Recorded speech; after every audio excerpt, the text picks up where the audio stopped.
Hello, good morning all of you. My self doctor Harishankar Yadav. आज देखो BSc part second year का phenol वाला part है, उसमें एक स्पेशल रिएक्शन डिस्कस करने जा रहे हैं जो थ्योरेटिकल और कॉम्पिटिटिव एग्जाम के हिसाब से वेरी इम्पोर्टेंट है। इस रिएक्शन का नाम है रायमर्ट-ईमान रिएक्शन, रायमर्ट-ईमान अभिक्रिया।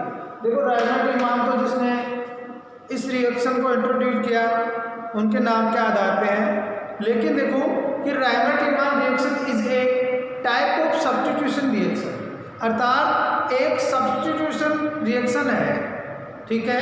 और the reaction is used for the orthoformylation of phenol, अर्थात जो फिनोल होता है, क्या है, फिनोल है, इस फिनोल का जो ऑर्थोफॉर्माइलेशन है, अर्थात ऑर्थो पोजीशन पे फॉर्माइलेशन, ठीक है, ये इस प्रकार का प्रोडक्ट बनाने के यूज में आती है।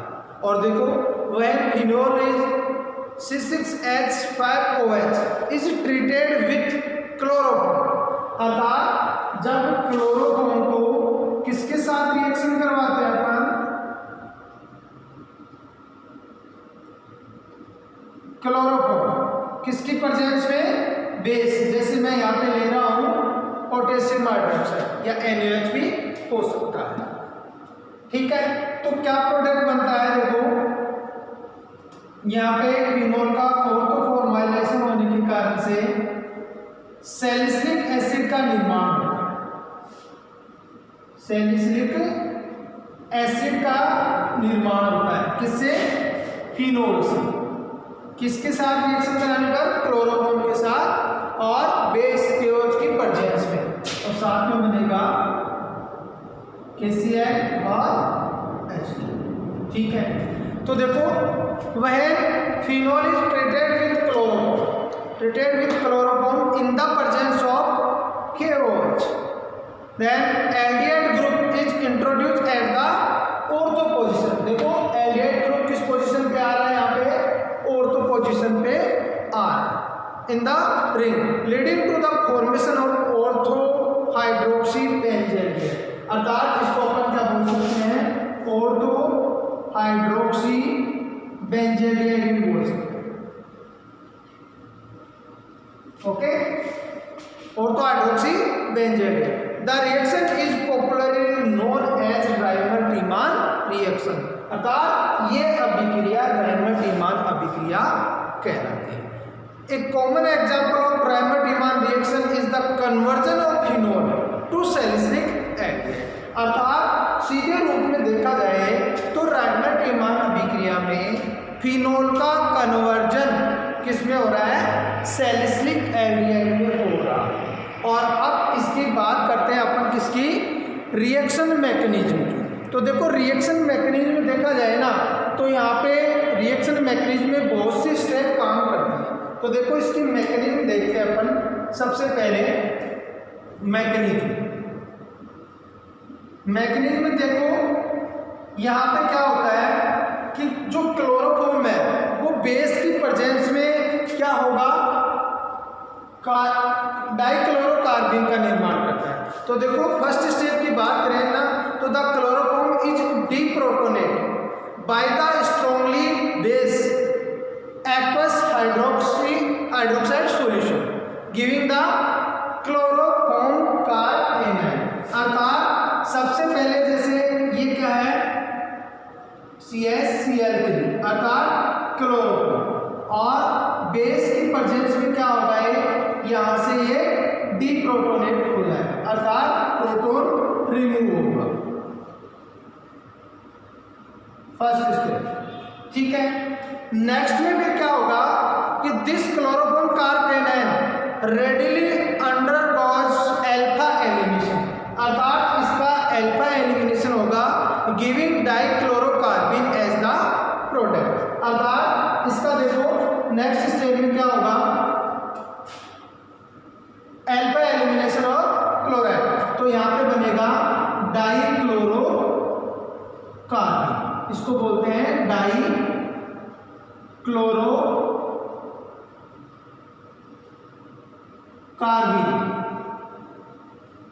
अब देखो जो डाइक्लोरोकार्बिन है, the dichlorocarbene is the principal reactive species, अर्थात इस रिएक्शन में जो प्रिंसिपल रिएक्टिव स्पीसीज है इसको बोल सकते हैं अपन क्या, रिएक्टिव स्पीसीज। कई एग्जामों में पूछा जाता है। तो रिएक्टिव स्पीसीज क्या है, डाइक्लोरोकार्बिन। और आपको पता है डाइक्लोरोकार्बिन इलेक्ट्रॉन न्यून होती है, अर्थात इसका स्ट्रक्चर कंप्लीट नहीं होता है, इलेक्ट्रॉन न्यून है, इस कारण से क्या करेगा, ये इलेक्ट्रोफाइल का बिहेव करता है। अब देखो तीसरी स्टेप में क्या हो रहा है कि the aqueous hydroxide also deprotonates the phenol reactant yielding in a negatively charge phenoxide, अर्थात बेस की प्रेजेंस में फिनोल क्या कर रहा है, अपना डीप्रोटोनेशन करके एक फिनोक्साइड आयन का निर्माण करता है। तो देखो मैं यहां पे ऊपर लिख रहा हूं, यह है फिनोल, ठीक है। बेस की प्रेजेंस में क्या हुआ, प्रोटॉन रिमूव हुआ यहां से और एक फिनोक्साइड आयन का निर्माण हुआ। और आपको पता है फिनोक्साइड आयन रेजोनेंस के कारण से क्या होता है, स्टेबल होता है, अर्थात ये क्या करता है, डीलोकेलाइज्ड होता है, ठीक है, और स्थायित्व प्राप्त करता है। तो इस स्टेप में क्या हुआ कि अपने पास में एक नेगेटिवली चार्ज फिनोक्साइड आयन का क्या हो रहा है, निर्माण, ठीक है, किसकी प्रेजेंस में, बेस की प्रेजेंस। अब देखो this negative charge is now delocalised into the benzene ring, अर्थात ये नेगेटिव चार्ज है इस बेंजीन रिंग में क्या होता रहता है, डीलोकेलाइज होता रहता है। इस कारण से यह मोर न्यूक्लियोफाइल का क्या करता है, बिहेव करता है। अर्थात जैसे बात करें तो यहाँ पे जैसे देखो क्या बनेगा, अगर एक स्टेप देखे अपन डीलोकेलाइजेशन की, तो यहाँ पे क्या आ गया, नेगेटिव चार्ज, और यहाँ पे क्या आ गया, डबल बॉन्ड ऑक्सीजन और carbon. This result in nucleophilic attack on the dichlorocarbene, अर्थात जो ये डाइक्लोरोकार्बिन बनी है ये एज इलेक्ट्रोफाइल का बिहेव करेगी और ये किसका बिहेव कर रहा है, न्यूक्लियोफाइल का बिहेव कर रहा है। ये न्यूक्लियोफाइल अटैक करेगा किसके ऊपर, इलेक्ट्रोफाइल के ऊपर अटैक करेगा, अर्थात इसकी अभिक्रिया डाइक्लोरोकार्बिन से होगी, ठीक है। तो ये नेगेटिव चार्ज अटैक यहाँ किया, यहाँ पे बनेगा, देखो मैं नीचे लिख रहा हूं,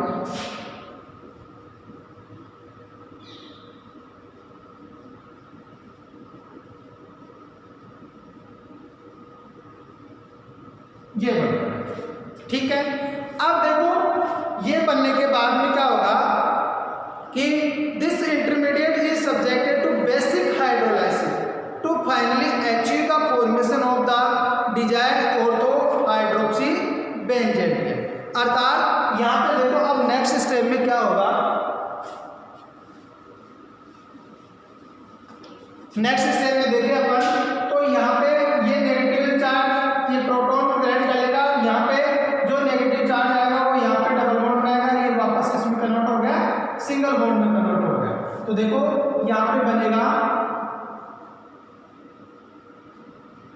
ऑक्सीजन के ऊपर क्या आ गया, नेगेटिव चार्ज, और यहाँ सिंगल बॉन्ड की जगह आ गया डबल बॉन्ड, और ये कार्बन, और इस नेगेटिव चार्ज से प्रोटॉन अटैच होने पे ये प्रोटॉन, और ये क्या हो गया, CH। अब नेक्स्ट स्टेप में क्या होगा, इसका जो ये प्रोडक्ट बन रहा है इसके ऊपर अटैक करेगा बेस दोबारा से। तो देखो अगर मैं मान लो बेस का कोई चाइन ले रहा हूँ, वो अटैक कर रहा है, ठीक है, तो अटैक करने के बाद देखो क्या होगा, ये यहाँ अटैक करेगा और ये रिमूव हो जाएगा। तो यहाँ पे इस स्टेप में बनेगा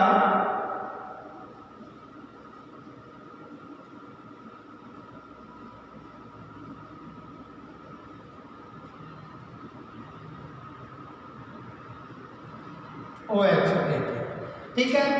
और नेक्स्ट में क्या होगा, देखो इस प्रोटॉन को ये नेगेटिव चार्ज ग्रहण करेगा, यहाँ पे क्या आएगा, डबल बॉन्ड और ये Cl बॉन्ड। तो यहाँ पे जो प्रोडक्ट बनेगा वो क्या बनेगा, देखो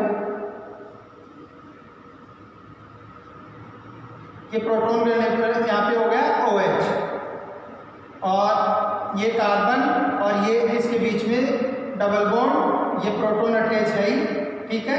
तो ये बन गया ऑर्थो हाइड्रोक्सी बेंजेडिएट,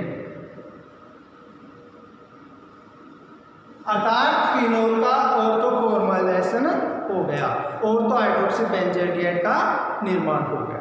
तो देखो ये रिएक्शन बहुत ही सिंपल है और वेरी वेरी इंपॉर्टेंट है। इस रिएक्शन में देखो सबसे पहले तो पूछा जाता है कि जो इंटरमीडिएट स्पीसीज, जो मेन स्पीसीज है वो कौन सी होती है। तो देखो इसमें डाइक्लोरोकार्बिन होती है और वो डाइक्लोरोकार्बिन एज इलेक्ट्रोफाइल का बिहेव करती है, अर्थात जो फिनोक्साइड आयन का निर्माण हुआ वो न्यूक्लियोफाइल का बिहेव कर रहा है और ये डाइक्लोरोकार्बिन इलेक्ट्रोफाइल का बिहेव कर रहा है।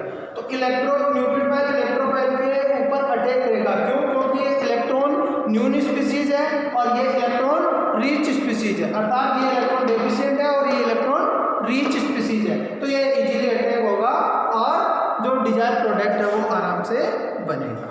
तो नेक्स्ट वीडियो में भी अपन अलग प्रकार के डिफरेंट प्रकार के रिएक्शन लेकर के आएंगे। Thank you.